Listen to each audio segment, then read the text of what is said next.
First on our list is Brendan Fraser. Fraser's acting career has been revitalized in recent years, but there is a very troubling reason why he was absent from the big screen for so long. Now, back in the late 1990s and early 2000s, Fraser was a well-known face in Hollywood who was starring in many hit movies and was the frontman for the Mummy series. But after 2003, things took a very different turn for him. Fraser eventually branched out into TV shows and left the big screen behind for reasons that most people couldn't understand. That is until he made the shocking revelation in 2014 that he was the victim of a very inappropriate act by the president of the Hollywood Foreign Press Association, Phil Burke, back in 2003. Burke initially stated that the story was a lie, and it sounds like various threats were issued against the actor for speaking out against Burke. This all resulted with Fraser being blacklisted from Hollywood for many years simply for exposing these disgusting acts. It wasn't until his triumphant return in 2022 as The Whale that he was able to return to Hollywood and build up his confidence once again. His shocking revelations were a sad reminder of the terrible acts that go on behind closed doors in Hollywood and the great lengths that people will go through just to hide them. After that, we have Jenny McCurdy. The famous childhood actress who most of us remember as Sam from iCarly recently revealed that she never wanted to be an actress in the first place and only pursued it because her mother forced her to. In McCurdy's own memoir, she stated that her mother forced her to be an actor and would regularly put her on strict diets that caused eating disorders. Anytime McCurdy would mention that she didn't want to be an actress anymore, her mother would lash out and become hysterical and force McCurdy to stay in the entertainment business. Even when McCurdy became famous and figured her mom would finally be happy for her, it only seemed to make her mother jealous. When her mother finally passed away due to illness, McCurdy claimed that she was happy she could finally do what she wanted to do in life. McCurdy has stated on numerous occasions that she wants to be a fiction writer, and after the success of her own personal memoir, she signed a 7-figure deal with Penguin Random House to publish 2 of her own books. This was a harrowing reminder of some of the pressures facing child actors and how negative influences can seriously take a toll on them. Next up is Charles Harrelson. The father of Woody Harrelson did not live the same kind of life as his son Woody. We all know that Woody Harrelson is a great actor who has enjoyed a very long career in Hollywood, but his father had a very different kind of job in the entertainment industry. While it might have been kept a secret many years ago, various insiders managed to uncover that Woody Harrelson's father Charles was a hitman for 20th Century Fox. While that wasn't his full-time employer, it sounds like he had various tie-ins with other organized crime members who were working within Hollywood. Charles Harrelson was eliminating people left, right, and center, would pretty much do anything if someone waved some money in front of him. His victims included all sorts of people around the United States, but his career in organized crime came to a screeching halt in 1979. That is when he was tasked with taking out U.S. District Judge John H. Wood Jr. While he ended up succeeding in his mission, he was not able to avoid capture. Charles Harrelson spent the rest of his life in prison while his son ended up turning into a tremendous Hollywood actor. It is a very good thing that Woody never followed in his own father's footsteps. After that, we have the cast of Glee vs. Lea Michele. When all of your co-stars turn on you and reveal what kind of a person you are behind closed doors, it's never going to end well. Glee was a show that captured the hearts of many across the world, but when the cameras weren't rolling, it was an incredibly tense affair. Samantha Ware absolutely ripped into Michele on Twitter, claiming her co-star made the working environment a living hell. She also claimed that Michele threatened to defecate in her wig at any given opportunity. Now, this obviously kickstarted some massive backlash against Lea Michele, who lost brand sponsorships, and Ware was the only person who had something to say about the Glee co-star. Heather Morris also stated that Michele was incredibly unpleasant to work with, and other Glee co-stars were even labeling her as a complete and total racist. Even Matthew Morrison, who played Mr. Schuester on the show, sort of alluded to the fact that Lea was incredibly difficult for him to work with as well. He didn't get into many details when asked about her on FUBAR Radio, but he did say you want to be a pleasant person to be around, and that's all I'm gonna say about that. Michele tried to save face by issuing public apologies, but this serves as a reminder to every Hollywood actor to treat your co-stars with respect. Up next is Eddie Mannix. He might not be a celebrity in the traditional sense, but he played an important role in ensuring that real superstars didn't lose their status. See, way back in the golden era of Hollywood, many celebrities were still carrying a ton of dark secrets that they didn't want to come to light. In modern times, people are generally exposed for their terrible antics on social media or on TV, but celebrities back in the day just found ways to make things disappear. But when things were too tricky and they couldn't handle it on their own, they would turn to the help of a fixer. A fixer is exactly what the name sounds like. They would clean up a celebrity's mess by simply making all of their problems go away. Eddie Mannix is one of the most well-known fixers of his era, and he assisted many big-name celebrities in covering up their darkest secrets. Now, there are many ways he could have made things disappear. We can only imagine what kind of legal activity you have to be involved with to do this. Fixers were just another reminder that Hollywood was never too far away from the world of organized crime. There's only proof that some people could buy their way out of pretty much anything back in the day. Next on our list is Viola Davis.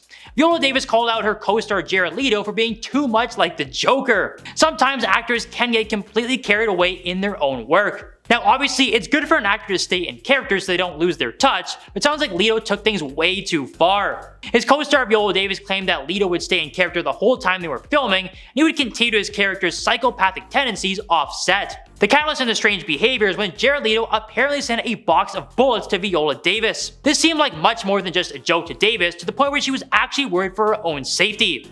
She had no idea if there were any sort of subliminal messages behind the strange package. She even claimed that she nearly pulled out her pepper spray after receiving the disturbing gift. Viola went on to clarify that she was incredibly tough and even got into a few fights when she was younger. This strange moment really affected her in a deep and dark way. There have been multiple disturbing cases of actors taking their roles too far, but this also isn't the first strange thing that Jared Leto has ever done in his own life.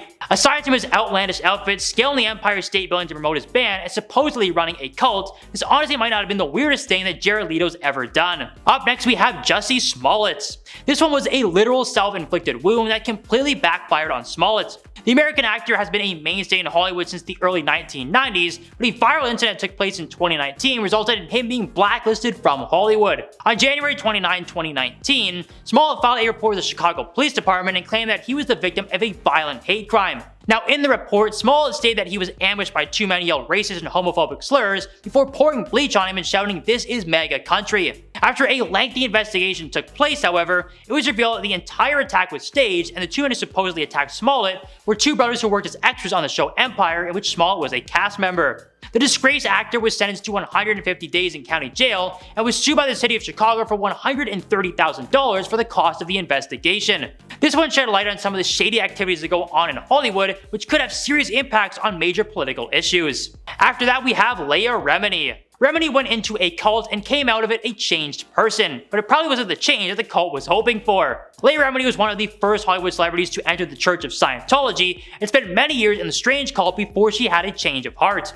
She had initially pledged her allegiance to L. Ron Hubbard's bizarre religion before realizing that it wasn't all what it seemed like. Remini eventually quit the church and turned to the cameras to expose all the dark secrets behind Scientology. Now, to be fair, it was actually Remini's parents who forced her to join the church when she was just 9 years old, but she decided to quit for good in 2013. From there, she created her own docuseries, Scientology in the Aftermath, and exposed some of the scary scenarios that go on behind closed doors. She claimed that the church was performing psychological torture on its members and using surveillance to follow their every move. She also claimed that the church, which has various connections to other high-profile celebrities in Hollywood, would threaten anybody who was considering leaving. It's easy to see why many people consider this religion to be more of a cult than anything else. Remini's expose shed a light on all of their shady dealings. Up next is Selma Blair. Yet another celebrity who called out their own co-star. This time it was none other than Charlie Sheen, who was taking the heat. While Sheen was involved in plenty of controversies over the years that have earned him more than a few enemies, he ended up finding himself in yet another feud after starring in the sitcom Anger Management. Apparently Sheen and his co-star Selma Blair did not see eye to eye on many topics, and this led to a ton of on-set altercations. While Blair was obviously not afraid to voice her displeasure with her co-star,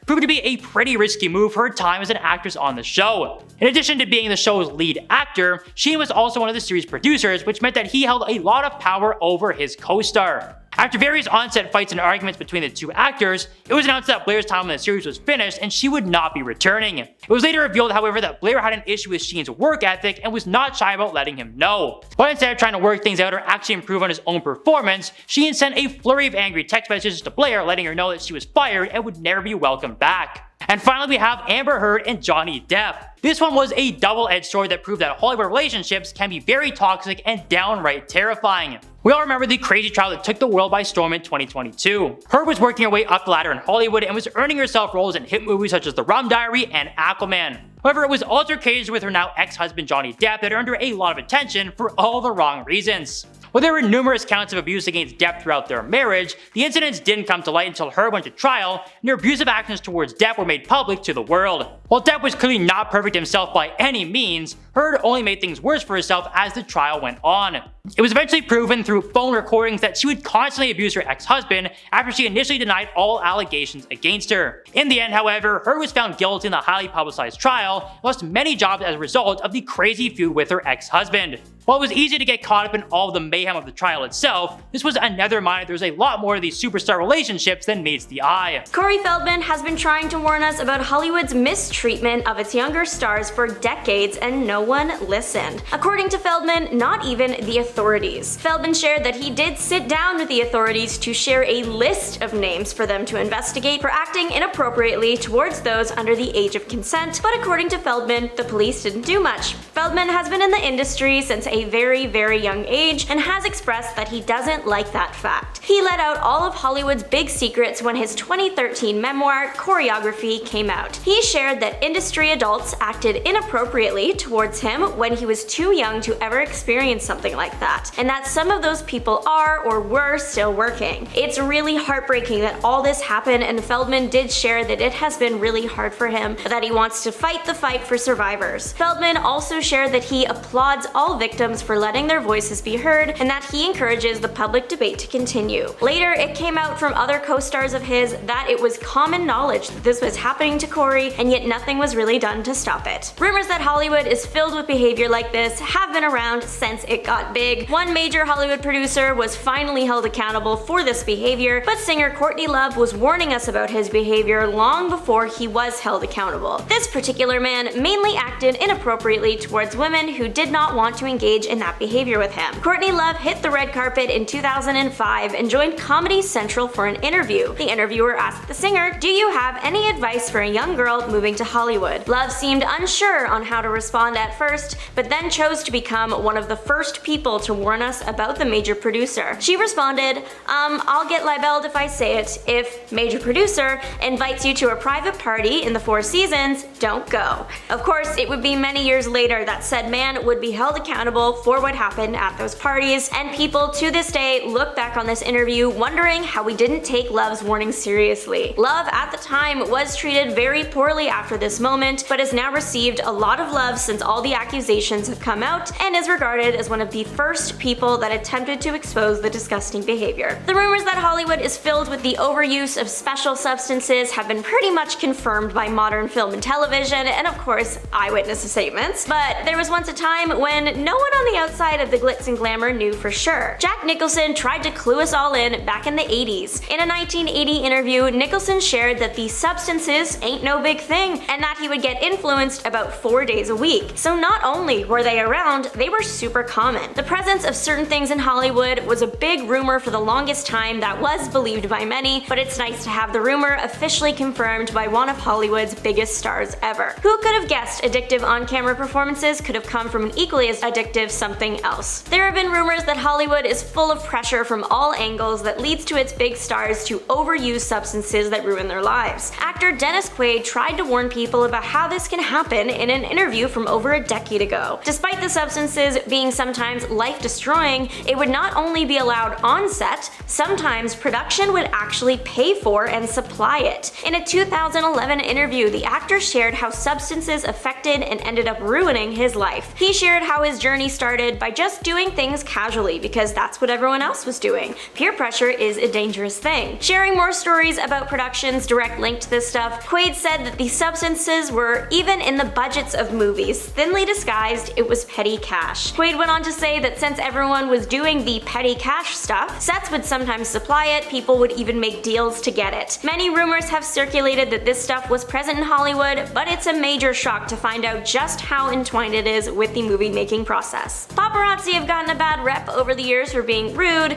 invasive, mean, pushy, insensitive, disrespectful, and yes, they can be all of those things, but some stars from the early 2000s warned us that some things are not as they seem, and the rep pops might get might be slightly fabricated. Spencer Pratt and Heidi Montag were on the hit reality TV show The Hills together. They were a major couple on the show, so pictures of them, especially together, were like gold, not just for the paparazzi. Getting photos together were also beneficial to the stars, so they allegedly struck up an agreement with the Pops. They would stage photos of themselves for profit for both parties, a win-win situation. So it turns out that Pops might not always be as invasive as they appear, and that stars might call them to the scene. This isn't always the case, of course, and sometimes they are just being rude. A more recent example, though, of a celebrity that purposefully contacts paparazzi is Kim Kardashian. One Pop revealed that Kim regularly texts him where she's going to be so that he can come come and take shots of the reality TV star. The photographer revealed that Kim allegedly has him on speed dial and even flies him around the world with her. He also revealed that the pictures he takes get reviewed by Kim and photoshopped before they are sold. Rumors that Hollywood loves to pit women against each other aren't really rumors anymore to anyone with an eye on the industry, but what might surprise you is not even content made for kids is safe from the attitudes like this. Bella Thorne and Zendaya starred on the Disney Channel show Shake It Up together. Even though the show was awesome, the relationship wasn't at first, according to Bella Thorne. Thorne revealed the pair had a rough start to their friendship while speaking with US Weekly. Though they played best friends on TV, it couldn't be more different when the cameras were off. Bella shared that the pair didn't even consider themselves friends until a couple seasons into the show.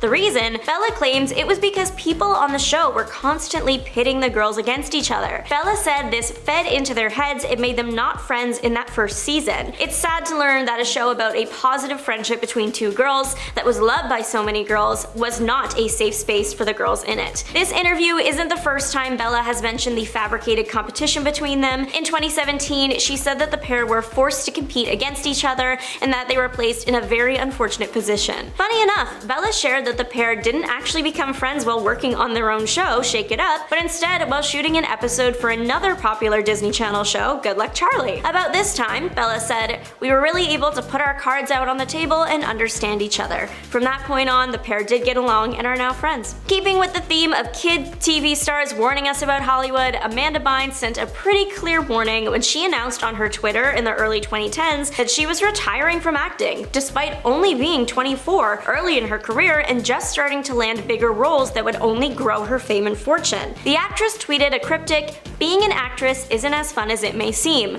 following that up with, "If I don't love something anymore, I stop doing it. I don't love acting anymore, so I've stopped doing it. I know 24 is a young age to retire, but you heard it here first." This was an incredibly confusing move at the time. Bynes' big TV and movie roles all looked like they would have been fun environments. She had just done She's the Man, Hairspray, and acted on Nickelodeon. Years later, I think we all can now understand why the actress may have retired so early. The groundbreaking docuseries Quiet on Set recently premiered, exposing the disgusting behavior that would happen to young Nick stars behind closed doors. Bynes was not part of this docuseries because the actress claimed she did not have the same experiences as the other actors working at the time. However, people are skeptical of this due to her erratic behavior after her retirement announcement and a Twitter account that has resurfaced that claims to be the actress. The account claims to be the actress's secret Twitter, and it sent many troubling tweets dating back to 2016 about the star's life and mistreatment. Stories about situations that are similar to the one in the docuseries. The account attempted to prove it was actually Bynes by tweeting a photo of half the star's driver's license. However, there is no way of truly knowing Bynes is behind that account. Katherine Heigl has been described by former co-stars as ahead of her time. The Grey's Anatomy star was among the first to call out Hollywood for its demanding nature towards actors. Back in the early 2000s, when Heigl was at the peak of her Grey's Anatomy career, she was a series regular, she won an Emmy for her performance, she was signing deals and starring in big budget films making hundreds of thousands of dollars. She was truly the woman of the hour. She decided to use her time at the top to advocate for herself and her co-stars, calling out the working conditions they were subject to, like working 17-hour days. Heigl apparently asked for a lighter workload for future seasons, which she was given. Then when it came time for the next Emmys, Heigl was rumored to be heavily considered for a nomination. That is until she pulled herself from the race. See, she said she felt she hadn't received enough material for her character to warrant an Emmy nom, and that it should be given to another actress. This, plus all the callouts she had directed at the on-set working conditions, led to people calling her ungrateful and her opportunities drying up. But like Heigl's co-star Ellen Pompeo said, Heigl was ahead of her time. Nowadays, if someone stood up for themselves like this, people would be cheering them on. But I guess that is kind of a good sign, a big indication that Hollywood has changed for the better. Britney Spears trying to warn us about the damaging effect Hollywood can have on young female stars back when she experienced her infamous 2007 meltdown. She was clearly showing us that controlling every aspect of someone's life and holding them to standards that are too high can have a serious effect on their mental health. Britney's recently released book, The Woman in Me, shows just how controlling Hollywood can be. The news of how her father allegedly controlled every aspect of the singer's life rocked the internet and led to a large social media outcry to free Britney from the conservatorship. It was revealed that the star had little control over her finances finances and life in general. One particular story from the book about her first pregnancy took the internet by surprise. While Britney was dating Justin Timberlake, she fell pregnant with his baby, but felt she couldn't keep the child, though she really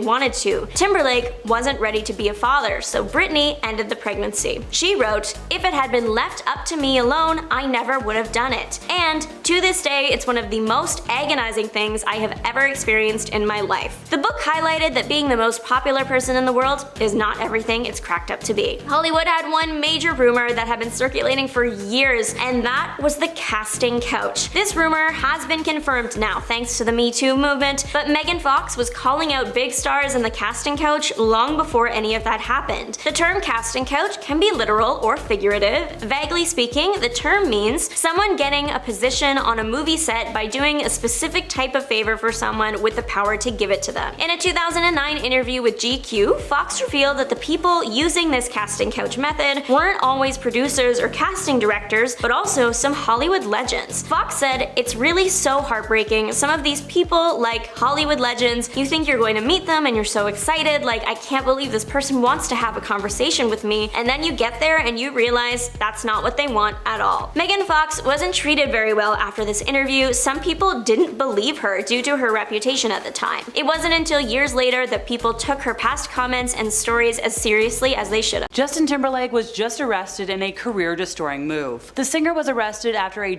driving incident in the Hamptons. As of Tuesday morning, he was still in police custody and is reportedly due in court on Tuesday the 25th of June. This is terrible news for him, considering that he is currently on tour and has 2 scheduled shows in Chicago this weekend, and another 2 in New York City the week of his court hearing. So it seems like a total disaster. But why did this happen? People have already been speculating about the reason for his behavior, and 2 major issues have been brought up. The singer teased an NSYNC reunion at the VMAs, and he kept that rumor going, just to get hype for his first album in 6 years. Everything I thought it was. But even though fans seemed to be interested in an NSYNC reunion, they didn't really care about his album all that much. So the plan completely backfired. His album debuted at number 19 on the Billboard Hot 100, but dropped off the Billboard Hot 200 completely after just 4 weeks. At the same time, his tour is far from selling out. Tickets in all sections are available in almost every city, and the highest price for the best seats can be found for under $900. Then recently, he announced he was canceling this month's concert in Columbia, South Carolina. While no reason was given, some people pointed to slow ticket sales and the fact that fans have outgrown him. One music journalist had summed it up pretty well when they said, "A 6-year break from your mid-30s to your early 40s is a really long time for an artist. Most of Justin Timberlake's fans have aged out of caring about him. It's like the old saying goes, you don't retire, the audience retires you." While that may sound harsh, there is a lot of truth in it. And that's not even getting into the PR nightmare he went through when Britney Spears released her memoir. The Woman in Me was probably the worst thing for Justin's career since the Super Bowl. In what became one of the most talked about parts of the book, Britney spills what is the biggest secret of all. She recalls her days on the Mickey Mouse Club, where she met Christina Aguilera,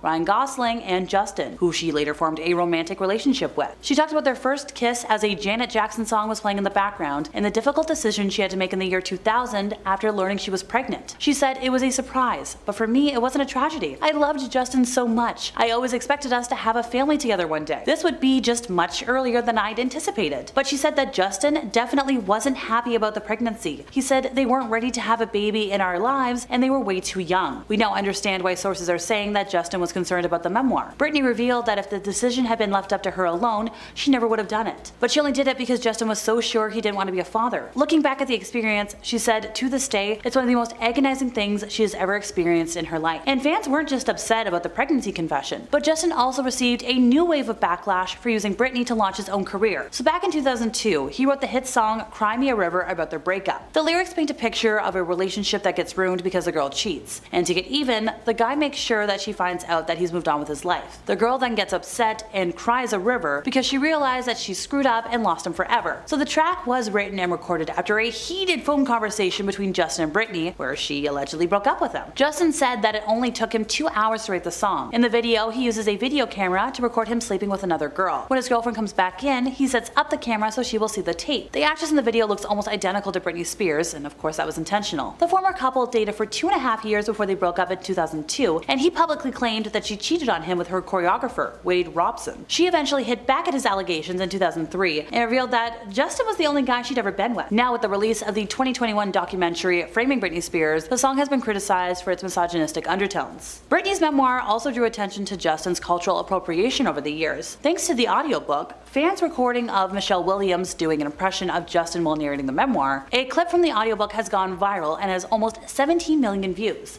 In the clip, Michelle narrates and recounts the embarrassing moment Britney and Justin ran into R&B singer Genuine. She said, "One day Jay and I were in New York, going to parts of town I had never been to before. Walking our way was a guy with a huge blinged out medallion. He was flanked by 2 giant security guards. Jay got all excited and said so loud, 'Oh yeah, for shiz, Genuine, what's up homie?' Britney said that Justin wasn't even embarrassed when her assistant started mocking him. In the book, Britney explained that she sometimes thought Justin and his group NSYNC tried too hard to fit in with the hip-hop artists they hung out with. The clip sent internet users into a frenzy, with a lot of people joking about Michelle's hilarious impression of Justin. And it wasn't just Britney that exposed him. He's gotten himself into a lot of controversy over the years, like the time he was caught cheating on his wife, Jessica. So a few years ago, Justin and Alicia Wainwright made headlines when they were spotted holding hands during a night out in New Orleans. The 2 actors were shooting the movie Palmer, which is a drama about an ex-college football star who returns home after being in prison. The co-stars were photographed together getting very cozy at a bar in Louisiana, sitting at a table holding hands and talking to one another. The photo showed Justin, who didn't appear to be wearing his wedding ring, holding hands with the actress under a table and drinking together. At one point, Alicia could be seen resting her hand on the singer's knee, and while he was standing up, putting his arm around her waist. Well, these photos caused a huge scandal because Justin's been married since 2012. The relationship was really being tested, and Justin had to make a public statement the following month, apologizing for his strong lapse in judgment, and claimed that in the photos, nothing happened. The scandal led to multiple speculations about the nature of Justin's relationship with Jessica, but judging from the photos, it was pretty hard to deny that the 2 of them had been having some kind of affair, though in Justin's case, it wouldn't be completely out of character. And of course, we have to mention the Janet Jackson incident, which is haunting him to this day. The infamous wardrobe malfunction that shook the entertainment world happened on stage during the 2004 Super Bowl halftime show. Nobody could forget when Janet and Justin Timberlake performed Rock Your Body, and as Justin reached the final note, he pulled off a piece of Jackson's costume, which was essentially her bra cup, and flashed an estimated 143 million viewers. According to Janet's publicist, the moment was only meant to reveal her red bra underneath, but a wardrobe malfunction resulted in the entire thing coming off. Viewers were shocked,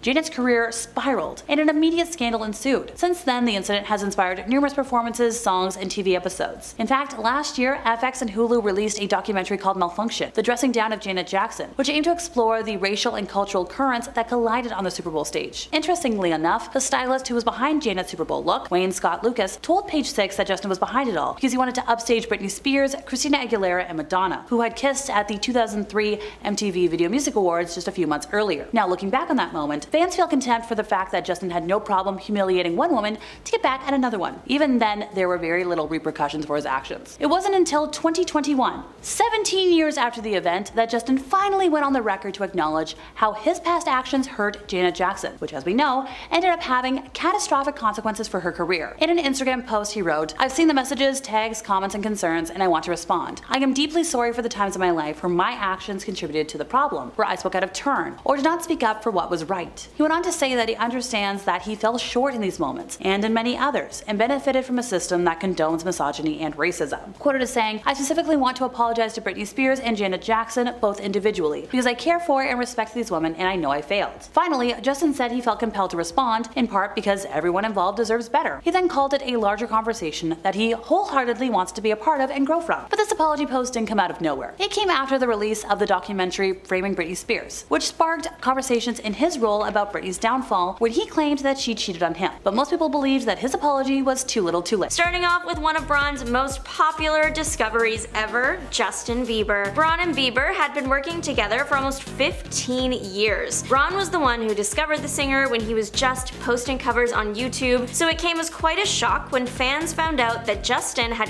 quietly split from Braun's management. First, it was reported that Bieber was simply on the lookout for new management. There were also numerous rumors that the two men hadn't even spoken to each other for months. Reps of both of them adamantly denied the rumors and confirmed Justin was still under a contract lasting until 2027. However, a day before Scooter announced his retirement, a rep for Bieber confirmed that they were no longer working together. another. Any celebrity leaving their long-term management has gotta hurt, but having it be one of the biggest pop stars of the last decade, that has got to sting. Another pretty major departure from Scooter's label was made by Ariana Grande. Grande and Braun started working together in 2013. He was there from her very first album, Yours Truly, until the end of last year. That's almost a decade. Almost, because that decade allegedly was split up because of quite a few breaks. It's rumored that Ariana had fired and then rehired Braun's management team multiple times. There was a confirmed split that happened in 2016, but other than that, it's pretty much just all rumors. Grande officially parted ways with Braun in December of last year, moving to Good World Management, though there are still connections between Rem Beauty, her beauty brand, and Braun and his company HYBE. A source close to the singer shared that Ariana and Braun have parted ways because Ariana has simply outgrown him and is excited to go in a different direction. There are some rumors floating around that there might be more to this story though. Allegedly, Ariana wasn't too happy with Braun when he didn't step up to help with all the drama surrounding Ariana's divorce from Dalton Gomez and new romance with her Wicked co-star Ethan Slater. That was certainly a messy situation celebrity gossipers couldn't get enough of, so it's no wonder she was also allegedly annoyed that her management team didn't step up to the plate. Demi Lovato, another famous name that has parted ways with Scooter after working with him for almost 4 years. This comes as a surprise considering Lovato has spoken so highly of Braun in the past. Lovato once expressed that they were incredibly happy that Braun was their new manager and told a story about how Scooter had given them one of the best birthdays. The singer explained that their previous manager controlled a lot of what Lovato ate, so much so that they never received a real birthday cake. On The Ellen Show in 2020, Lovato shared the story, saying, "For many years, I didn't even have a birthday cake, I had a watermelon cake, where you cut your watermelon into the shape of a cake and you put fat-free whipped cream on top, and that was your cake." Continuing, saying, "I just really wanted a birthday cake, I have a new team, and Scooter Braun, my manager, gave me the best birthday cake. I spent it with Ariana Grande, who is one of my good friends, and we had just the best birthday, and I just remember crying because I was finally eating cake with a manager that didn't need anything from me and that loved me for who I am and supported my journey." So it sounds like a really nice birthday, and I'm glad Demi got to have that moment after so many years. It seemed like the pair had a good relationship, so why did Demi feel the need to part ways with Braun? A source close to the singer shared some insight with Billboard, saying it was time for Lovato to go in a new direction. Even though she was thankful for her time with SB Projects, she does not yet have new management, though conversations are taking place. Ariana and Demi left right around the same time, a couple months apart towards the end of last year, prompting many raised eyebrows. Todrick Hall began working with Scooter Braun in the early 2010s, and it apparently was a horrible experience. The singer has since openly come out saying that Braun is evil, and Hall believes that Braun is also homophobic. These major accusations were made on Hall's Twitter in 2019. The tweet in question reads as follows: "For those asking, I left Scooter Braun a long time ago. I am saddened by this news but not shocked. He is an evil person whose only concern is his wealth and feeding his disgusting ego. I believe he is homophobic, and I know from his own mouth that he is not a Swift fan. I truly hope justice is served and that my friend's music will fall into the hands of a better human." So that tweet, it was prompted by the news that Scooter had bought Hall's friends, Taylor Swift's entire music catalog, but the tweet does highlight that Hall seemed to have had a very negative experience working with Braun. It seems Madison Beer had a similar experience to Ariana Grande when it comes to working with Scooter. I'm referring to when, Ariana was in the hot water surrounding her romantic life and her new beau Ethan Slater, and Scooter allegedly did not step up to help. Turns out Madison Beer had a similar problem. Some personal and private photos of Madison Beer were leaked on the internet, and it seems Braun again didn't step up in the way he was needed. A source close to the singer said, "As soon as something bad happened, Braun jumped ship." She had been working with Braun since 2013, but before Madison Beer could drop her debut album Life Support, they had parted ways. Madison Beer herself has spoken on her time working with the music manager, claiming that she felt that there was a false narrative at play in her career. She claimed she felt she didn't have a say and that Braun made her feel like she was a little girl who didn't know what she was talking about. The singer said, "I hold value, and if you can't see it and don't want me to have a voice, I am out. There are times where I haven't felt heard, and I think I won't back down. I don't care how big and scary you are. If you're the head of a label or a president, I will not be demeaned." And she has since found new management. Colombian singer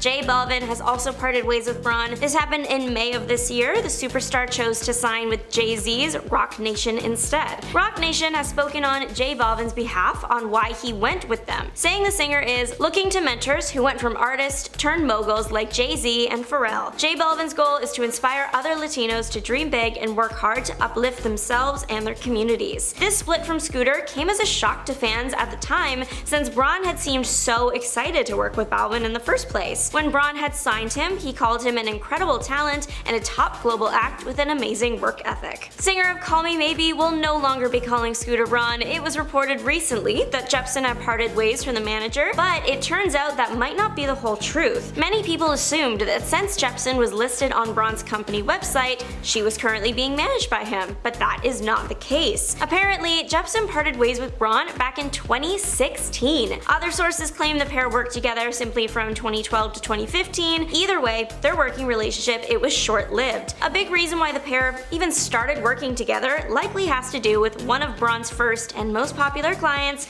Justin Bieber. Bieber had tweeted out that 2011's Call Me Maybe was possibly the catchiest song he'd ever heard. His fan base did the rest. It really is one of the catchiest songs in history, and likely the connection to Bieber is what secured Jepsen's contract with Scooter. Justin ended up working with Scooter longer than Jepsen did though, and that might have something to do with the fact that after Call Me Maybe, Jepsen hasn't really touched that level of success again, despite releasing more incredible music. Braun had spoken on this puzzling lack of attention, even taking some of the blame, saying, "I think that I tried everything and it falls on me. I didn't get it done for her. I didn't get the success I wanted. Maybe I didn't push hard enough when I thought I was." Jepsen has since found new management. When Cody Simpson debuted, he had all the potential to become the next Justin Bieber. He was another sweet kid with a great voice, and yet he never was able to reach that same level of fame. Of course, we can't blame him. He signed to his first label when he was only 13, Atlantic Records, and his manager at the time was none other than Scooter Braun. While Simpson did generate a following worldwide, he never quite reached the level of success other clients of Scooter's did. In 2015, Simpson performed an intimate show where he shared with the crowd what he had reflected on since leaving his label, and some of his comments don't make his management or the label look too good. The singer said, "This year, I said peace out to my record label who I've been working with for 5 years. I got signed in New York City on the day of my 13th birthday, so I spent the last 5 years as a teenager growing up and not really knowing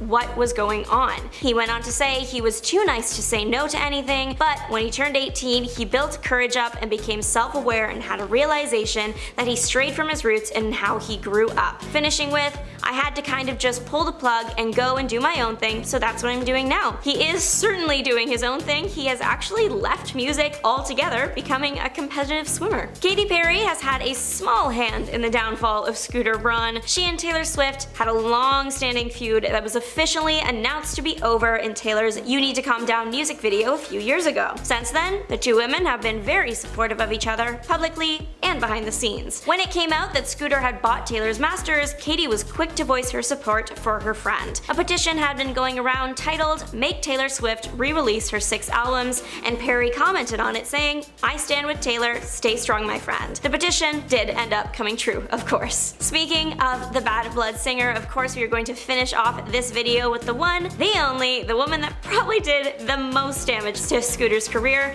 Taylor Swift. Taylor and Scooter have been feuding for years, but their feud really got the public's attention back in 2019 when it was revealed that Scooter purchased Taylor's masters. Swift left a long letter to her fans on her social media accounts in which she explained her side of the story. She claimed that Braun had bullied her for years and that never in her worst nightmares did she imagine the buyer of her masters would be Scooter. Swift brought up Scooter's involvement with Kanye West's song Famous and its music video, the video that Swift did not consent to having a life model made of her nude body. She also wrote, "Anytime Scott has heard the word Scooter Braun escape my lips, it was when I was either crying or trying not to," driving the point home at just how much she would rather have had the buyer be literally anyone else. This deal was a large reason as to why Swift started her re-recording journey, and we all know how well that has worked out for her and how detrimental it has been for Scooter. Plus, even if you remove the financials from the equation, he is still doing poorly considering Swift's fan base is one of the biggest in the world. When she calls Swifties to fight for her, they can and will. This situation has proven that not all publicity is good publicity. Starting off, we have Tiger Woods. Now, Tiger Woods was one of the best golfers in the world. His career was skyrocketing, but then it all came crashing down. Now, Tiger became engaged to Ellen Nordegren, a Swedish former model, in November 2003 and married in 2004. before. They had 2 children together, but in 2009, cheating scandal after cheating scandal was exposed with Tiger. More than a dozen women stepped forward claiming to have had affairs with him. When all was said and done, Tiger admitted to sleeping with multiple women, though it all started with one,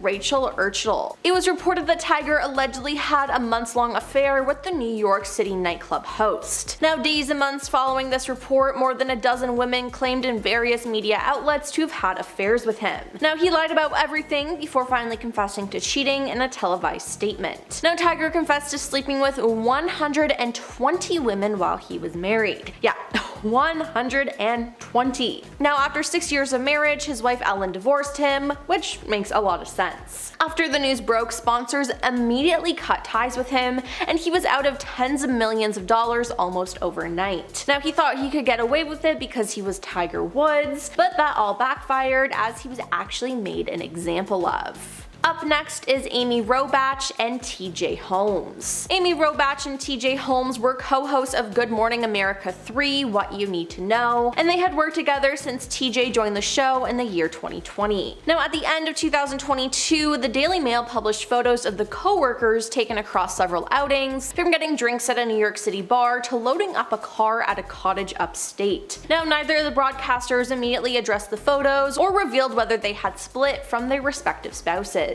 Now, TJ had been married to his wife for 12 years, and Amy was married to her husband for 12 years as well. In January 2023, the couple decided to walk away from their positions as co-anchors after being caught in their affair scandal. A statement was released which read, "After several productive conversations with Amy Robach and TJ Holmes about different opinions, we all agree it's best for everyone that they move on from ABC News. We recognize their talent and commitment over the years and are thankful for their contributions." Now, they have continued their relationship today and have actually started their own podcast together. Now, after they spoke about their relationship publicly for the first time, Page 6 broke the news that their exes were dating each other on December 5th, 2023. Sources said that the two had been dating for 6 months at that point after bonding over the traumatic experience of being cheated on. It turned into something else, and they're connected over their values. It's bigger than the affair now, one insider shared. They're not heartbroken and sad,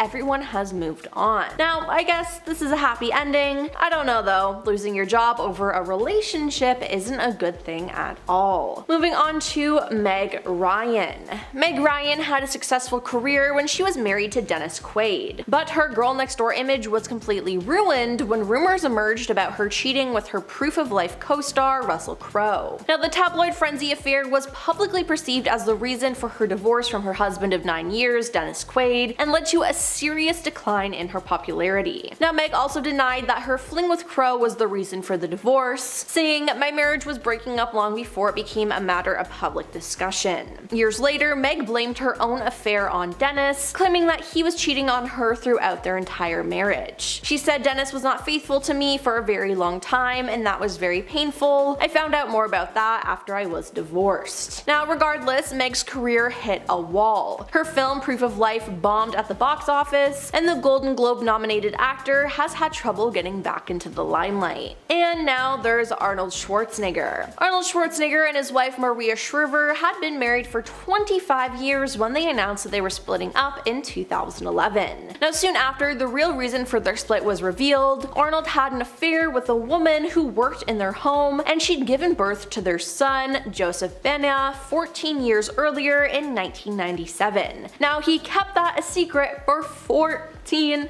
years. What? Now, Arnold revealed the news to his wife after his time as governor of California came to a close. "After leaving the governor's office, I told my wife about this event, which occurred over a decade ago," he told the Los Angeles Times in 2011. "I understand and deserve the feelings of anger and disappointment among my friends and family. There are no excuses, and I take full responsibility for the hurt I have caused. I apologize to Maria, my children, and my family. I am truly sorry." Now, his son, who he kept a secret, Joseph, had a relationship with Arnold, and like his father, he is a bodybuilder. But now just imagine if all this came out when he was still a governor. Moving on to Ned Fulmer. Ned Fulmer was a member of the internet group called the Try Guys. Now his main personality trait in the group was the I love my wife guy, but then in September 2022, he was exposed as a cheater. TikTokers posted photo evidence of what appeared to be Ned kissing one of his producers, Alex Herring. Now a fan also posted on Instagram a photo with her and Ned, captioning it that she saw Ned and Alex together at a Harry Styles concert at the beginning of September. Now rumors and proof were gathered, and later near the end of September, Ned confirmed that he had cheated on his wife and publicly apologized. Due to this being a work-related incident and the Try Guys losing a lot of money due to the scandal, Ned was kicked out. The Try Guys Twitter posted a message saying Ned Fulmer is no longer working with the Try Guys. As a result of a thorough internal review, we do not see a path forward together. We thank you for your support as we navigate this change. Now it seems like Ned is back together with his wife now, but I don't think he'll be getting his career back anytime soon.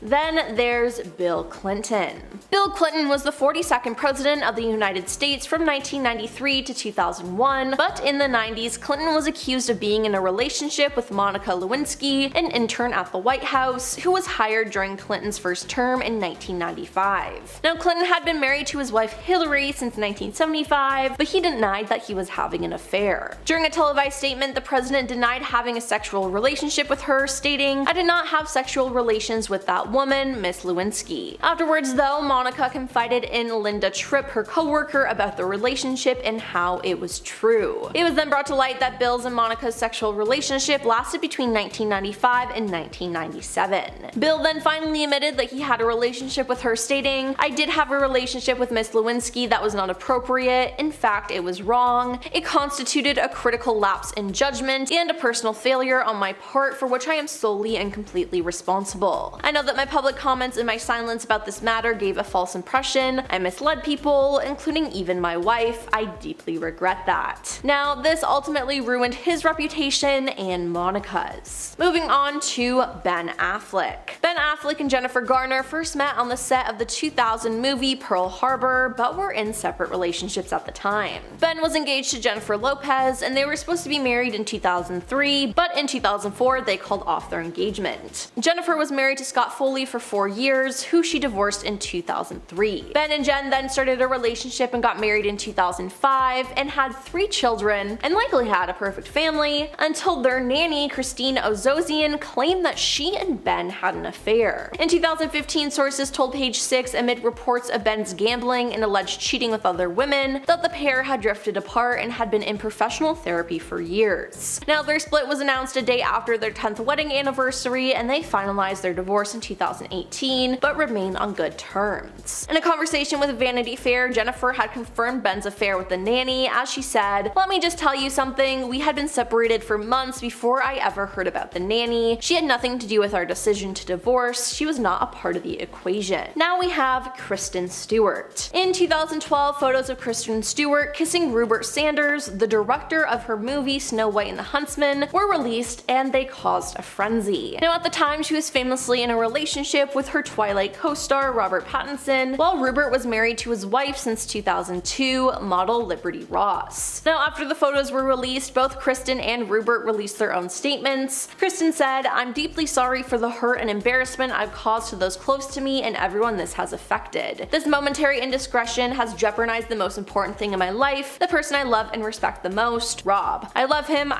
I'm sorry." But ultimately, she and Robert broke up in May of 2013. Now Rupert's statement said, "I am utterly distraught about the pain I've caused my family. My beautiful wife and heavenly children are all I have in this world. I love them with all my heart. I'm praying we can get through this together." But after this, his wife filed for divorce 6 months later. Next is Jesse James. Jesse James was caught cheating on his wife, Sandra Bullock. They got married in 2005, but when it was uncovered that Jesse had been cheating on Sandra for a long time with multiple women, he became, by his own admission, the most hated man in the world. Now, In Touch magazine revealed the intimate details of Jesse's affair with model Michelle Bombshell McGee in March of 2010. Later, 2 other women, Melissa Smith and photographer Bridget DeGuer, also claimed to have had romantic entanglements with Jesse during his marriage. Jesse said, "Yeah, I did cheat on my wife. Yeah, I stood up and took accountability for it and apologized, and that's the end of the story." Now, he eventually checked into rehab for a love addiction, and Sandra swiftly filed for divorce. Now, they were in the process of adopting a child together, but Sandra chose to continue the adoption process of her son Louis without James, and 7 years later, James said that he had no regrets. And finally, we have Jada Pinkett Smith. The actress Jada Pinkett Smith admitted on Red Table Talk that she had an entanglement with R&B singer August Alsina during her marriage to Will Smith, although they were separated at the time. Now, though the Smiths wouldn't call it a scandal, the rest of the world was shocked when August spoke out about a relationship he had with Jada Pinkett Smith during an interview in June 2020. He said, "I totally gave myself to that relationship for years of my life, and I truly and really deeply love and have a ton of love for her." Now, he went on to claim that Will knew about the relationship and even gave August and Jada his blessing. Now, naturally, people were shocked as the Smiths are one of the longest lasting and famous Hollywood couples in recent history. Now, first, the couple issued a quick statement denying the relationship, but Jada then announced on her Twitter that she was taking herself to the Red Table. In July 2020, the Smiths sat down at the Red Table and discussed their relationship. They spoke about a dark period in their marriage where they thought they were going to separate and never speak again. Now, that's when Jada and August began their relationship, or what she originally called an entanglement. Will denied giving August permission, but did know that the two were seeing each other. However, their relationship came to an end once she and Will decided to try and work things out, which they did. Number 10. Amber Heard. According to the internet, Amber Heard is not only an actress, but she's also a humanitarian and a social activist. Okay, sure. She got her big film break starring in the horror movie All the Boys Love Mandy Lane, but I was genuinely shocked when I saw what movies she's also been in. Did you guys know that she was 406 in the movie Zombieland? And she was Seth Rogen's love interest in Pineapple Express. Oh, and she's the reason that Aquaman 2 is gonna be delayed. Since 2016, Amber Heard and her ex-husband Johnny Depp have been throwing accusations at each other left and right. They were accusing each other of domestic altercations that may or may not have taken place during their brief one-year marriage. Those accusations were confirmed during their very public trial in which Depp was suing Amber for defamation over a 2018 op-ed for the Washington Post. While the trial brought to light some disturbing truths on both sides, the biggest shock came when, after several days of interviews, witness statements, and mountains of paperwork, a jury found that Amber's statements were in fact false and granted Depp the defamation. Amber had filed a countersuit, which she also kinda technically won, but it was way less than what Johnny got. Sound files, video footage, and witnesses gave concrete evidence that Amber was the instigator in many of their disputes, and that she was subsequently fired from any and all future projects. Number 9. Ellen DeGeneres. In her first on-air appearance since announcing the end of her eponymous daytime talk show, Ellen DeGeneres called the press cycle around allegations of toxicity at her workplace orchestrated and misogynistic. The announcement that her show would be cancelled came after months of receiving negative press following a BuzzFeed article reporting former employees alleging the environment was racially insensitive, filled with harassment, and, hey, bullying too. Ellen maintained in interviews that these allegations were not the reason that she would be leaving the show, simply claiming that the program was no longer challenging for her. While the BuzzFeed report did not allege toxic behavior by Ellen herself, several former staff members claimed the whole "Be Kind" motto was not genuine at all, which was reflected in a Twitter thread published by comedian Kevin T. Porter. He asked people to send in their horror stories about the host's rudeness over the years and received over 2,000 replies. Warner Brothers opened an investigation and included that there were some flaws in the day-to-day management of the studio. Following this, Ellen appeared on the 18th season premiere of her show in 2020 and made an on-air apology to viewers, claiming responsibility, later stating that there was no way that she could know the true nature of the work environment due to the 255 employees that worked for her across multiple buildings. Ever heard of a complaint box? Number 8. Katy Perry collects hair. The singer was once asked during an interview a very simple and cute question of, hey, what's in your purse? And fans perhaps hoped that she would respond with like a bottle of Killer Queen, which was her, cologne, or cupcake crumbs, but Katy Perry answered with, oh, it's just a big empty bag, and then went on to describe what used to be in it. You see, she claimed that while in attendance at her first Grammy Awards ceremony that she got to share a dressing room with Miley Cyrus, Cyrus and Taylor Swift. Now, with all that excitement, you'd think she'd ask for a picture, right? Yeah, no, she asked them for a lock of each of their hair, which Katie found, quote, like totally awesome, but hey, that's weird because ugh. She then elaborated that she would tie little bows to each of them and like put them in her purse. This sounds so made up, like how could that be true? No, Miley and Taylor actually backed that story up online, and Perry claims to this day that Miley Cyrus is the most famous person in her purse and in her contact books.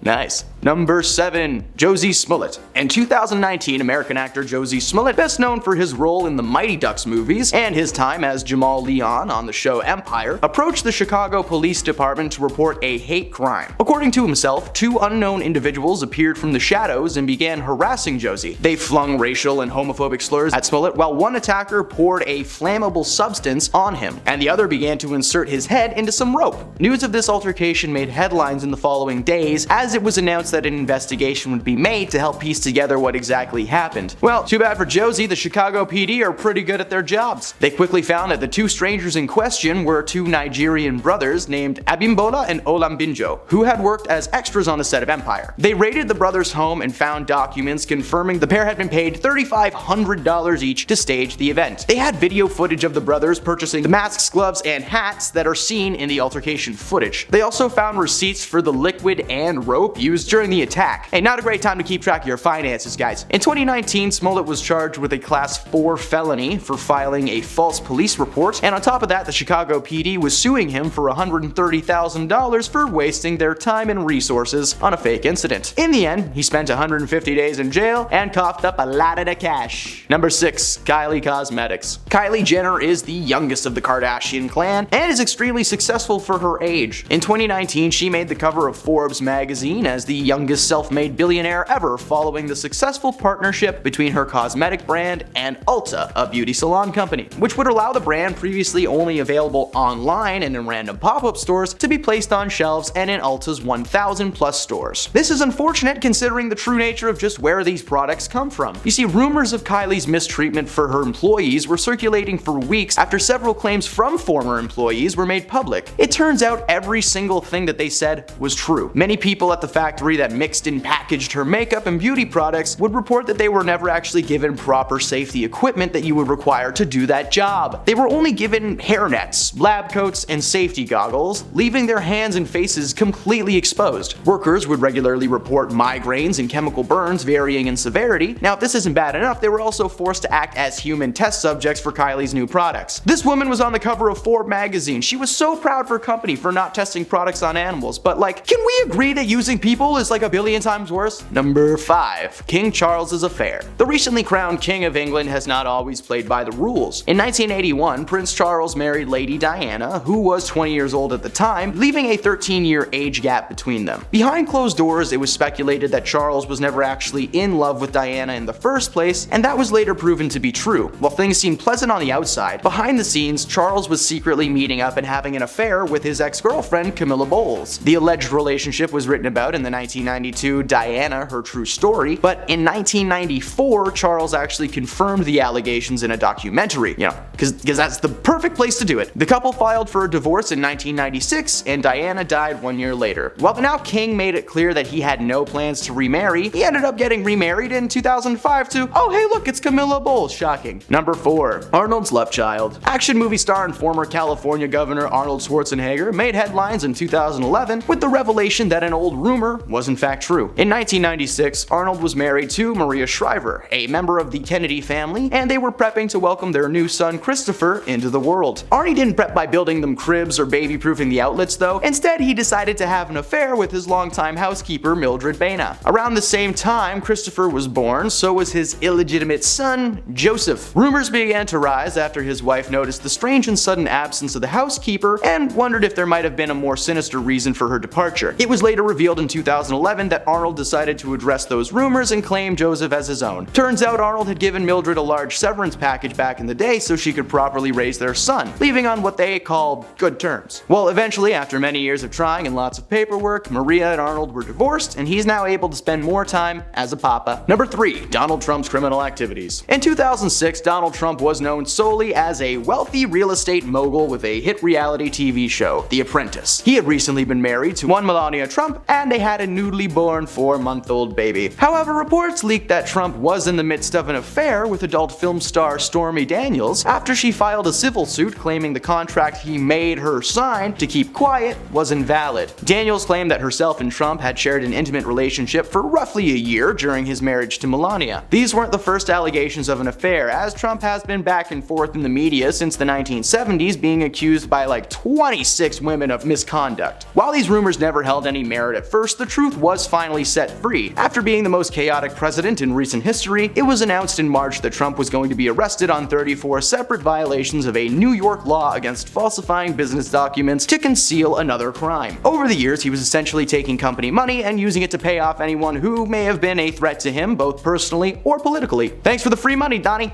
Number 2. Paula Deen. Paula Deen is basically Martha Stewart just from the South. Paula opened her first restaurant in a Best Western lodge in Savannah and called it The Lady in 1991. She went on to own and operate several of her own restaurants, as well as hosting a very popular cooking show called Paula's Home Cookin'. Paula shared her recipes for delicious home-cooked meals and took the cooking world by storm, until 2013 when it was revealed that maybe Paula shouldn't be allowed to have a phone. Rumors had been circulating of a more sinister persona buried beneath the warm, sweet Southern lady we saw on TV, and it turned out those rumors were confirmed by Paula herself. Paula admitted to using racial slurs on her social media posts in the past. She would post these rants and aggressive comments, and then she would just immediately delete them to avoid being blasted in the media. Well, hey, the internet's forever, Paula, and Paula's cooking show got cancelled. It's all good though. She started another show on the very successful streaming device Roku. You know, so popular, just so popular. Number 1, Michael Richards. Michael Richards played one of the most famous sitcom characters of all time on one of the most famous sitcoms of all time. He played Cosmo Kramer on the show Seinfeld for 9 years, and in that time made fans laugh and cry with his hilarious antics and wild lifestyle. Unfortunately, those laughs and cries turned to boos and anger. In 2006, Michael made an appearance at the Laugh Factory in California, where he went on a racially fueled tirade after responding to a heckler in the audience. Rumors of his bias had been circulating for a few years, as Richard wasn't a stranger to using choice words and phrases in his stand-up acts that were considered offensive and racist. Since the reveal of his true behavior, Richards has received an enormous amount of backlash and has given up comedy for good. He was also brought on as a guest on Jerry Seinfeld's popular show Comedians in Cars Getting Coffee and addressed the situation with Seinfeld. Richards seemed very apologetic, and he understood that what he said and did was wrong. But hey man, the words that he spoke that night still circulate the internet to this day. So, sorry Michael. At number 10, we have how Priscilla was only 14 when they met. We know Elvis has a knack for being eccentric and a real crowd pleaser, but when he is a 26-year-old man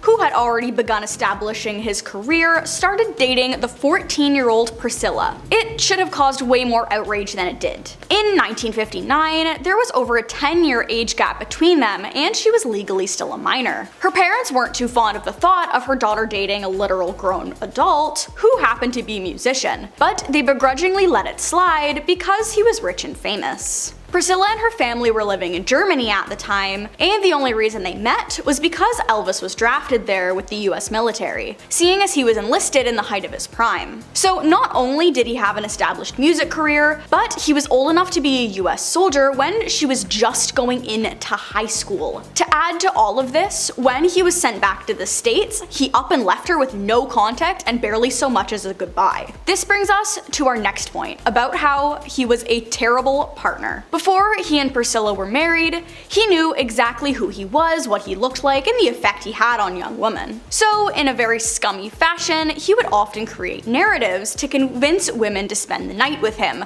whether it be for physical intimacy or emotional intimacy. Actress Sybil Shepherd said that she had a brief affair with him, and she was pretty disappointed. She even claimed it was highly overrated. According to Priscilla, however, he was skilled in every way except for the actual deed itself. She was raised Catholic, so maintaining purity before marriage was a must, and he abided by that, but barely. After they were married, he gave Priscilla a child, Lisa Marie, and he refused to have any sort of intimacy with her after she was born, and that is where the marriage began to fall apart. Apparently, up until his passing, he needed to have a woman in his bed, whether or not he was performing or whether or not he was married. This leads us to point number 8, about how often he really cheated on her. I mean, when you're that rich and famous, he used that as an excuse to justify his actions, which is already an awful thing to do. It began when they actually started dating, seeing as he was mucking around with 14-year-old Priscilla. He also had a spicy thing with his private secretary, who was only 19 at the time. He would often bounce around from woman to woman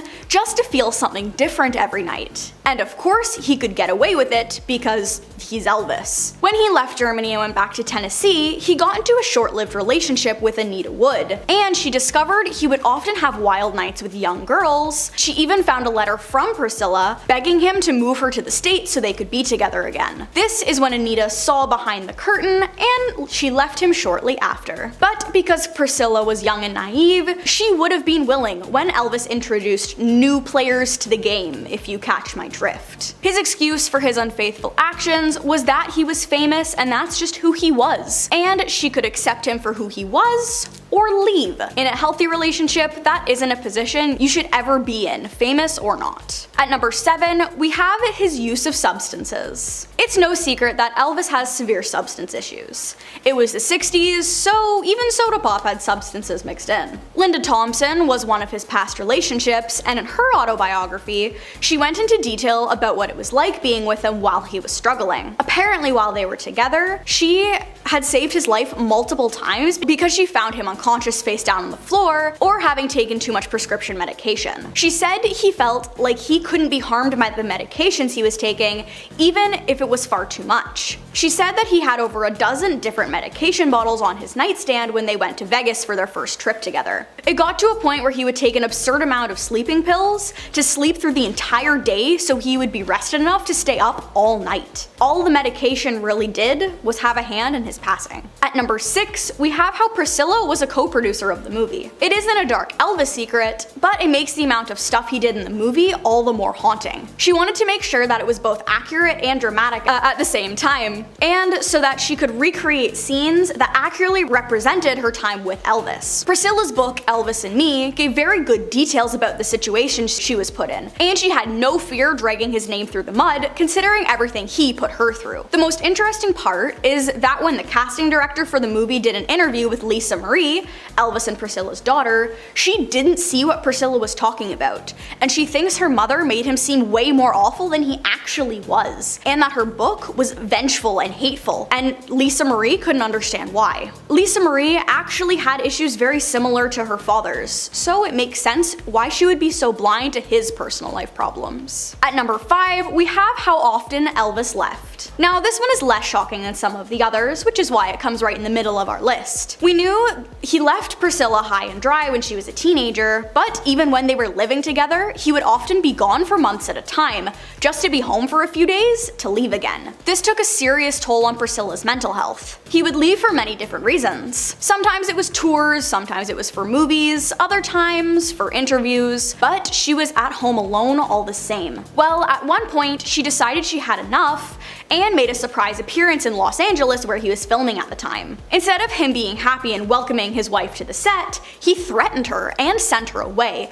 and said that she needed to accept that that was who he was. This should have been her breaking point, but instead she still married him, which led to a very mentally damaging relationship that only lasted a few more years before she decided it was time to leave him. At number 4, we have how Priscilla was barely legal when they were married. Now, I've mentioned it a few times in the list already that she was only 14 when they met and dated for the first time. But when he finally paid her to move in with him, she was still in high school. Her parents were very against the idea of her moving in with him across the world, but reluctantly they agreed, and she finished her final year in high school in Tennessee. But because she was living a very lavish and fancy lifestyle, being Elvis's girlfriend, she barely managed to pass past her final year. They got married in 1976, which would have made Priscilla 22 at the time. She had enough time to graduate and get into the groove of adulthood. The following year, she found out she was pregnant with Elvis's child, and like I mentioned before, that was one of many stakes in their marriage. She was definitely too young to be married and have kids, and it affected her mental and emotional state as well as her physical well-being. At number 3, we have how a book was linked to his passing. In 1977, 3 of Elvis's former personal bodyguards got together to write a book titled Elvis, What Happened? It was basically a tell-all memoir about Elvis and all of the shady deals and things he was involved with, and it gave a deeper look into his substance use and who he really was as a person. Well, the book was released just 2 weeks before his passing, so people theorized that he caught wind of the book's release and couldn't cope with people seeing how awful he really was. Before his passing, he actually tried to stop the book from being published by attempting to bribe the publishers. They refused the offer because they knew the book would make waves across the world. Apparently, when he found out it was released, his heart problems got worse, seeing as he already had high blood pressure, which didn't help with the other bodily issues he was enduring at the time. People think this contributed to his passing, but that was never confirmed, considering he had a whole pharmacy in his system when he passed. At number 2, we have how he wanted to act in serious movies. It's not nearly as dark as some of the other things on the list, but it's definitely an interesting point to make. Elvis got his big break as a musician, as everyone knows, but he was also an actor for a while at the height of his stardom. He often played in summer beach movies or comedies, but he really wanted to get into playing more serious and genuine roles. His manager, Tom Parker, didn't take him where he wanted to be, and he felt like he led him astray. However, Parker did hold up to his end of the bargain. He promised Elvis he would make him millions, which he did, whether it be for the right or wrong reasons. When Priscilla was helping work on the film, she said the director did a great job of recreating Elvis the way she saw him, and how he really was from her point of view. The last we heard, Priscilla and Tom Parker are on good terms now, all things considered. And last but not least, at number 1, we have having his mirrors changed. This point makes number 1 because of the amount of concern it should have raised. When he was still young and married to Priscilla, he had a Beverly Hills home that was far from welcoming. He and his guy friends would invite masses of dancers and showgirls to have nights with them. But it wasn't just questionable adult fun. Elvis had installed 2-way mirrors in a lot of the walls of the bedrooms so he could spy on the other people he invited without them knowing. And he also kept an eye on anyone who was in the house. Priscilla decided it was finally time to put her foot down and say they needed to be changed. Well, after his many affairs, he did change them to be one-way mirrors, but it was so he could have full privacy in his own home, with no opportunities for anyone to secretly be filming him, or be spying on him. How hypocritical. At the end of the day, his life wasn't all it was cracked up to be, and with the release of the movie Priscilla, we are getting a better look into how he really was as a person, instead of just being the character we see on screen and on stage.